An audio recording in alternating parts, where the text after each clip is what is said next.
جدول مباريات الدور السادس عشر من نهائيات كأس العالم للسيدات لأقل من 17 سنة. المغرب 2025 يوم الثلاثاء 28 أكتوبر 2025.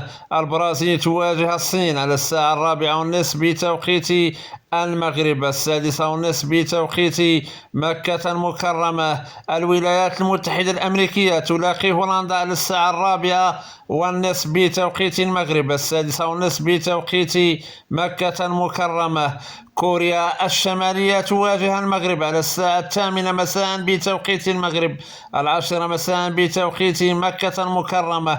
إيطاليا تلاقي نيجيريا على الساعة 8 مساء بتوقيت المغرب، 10 مساء بتوقيت مكة المكرمة. يوم الأربعاء 29 أكتوبر 2025 إسبانيا تواجه فرنسا على الساعة 4:30 بتوقيت المغرب، 6:30 بتوقيت مكة المكرمة. المكسيك تواجه باراغواي على الساعة 4:30 بتوقيت المغرب، 6:30 بتوقيت مكة المكرمة. كندا تواجه زامبيا على الساعة 8 مساء بتوقيت المغرب، 10 مساء بتوقيت مكة المكرمة. اليابان تلاقي كولومبيا على الساعة 8 مساء بتوقيت المغرب، 10 مساء بتوقيت مكة المكرمة.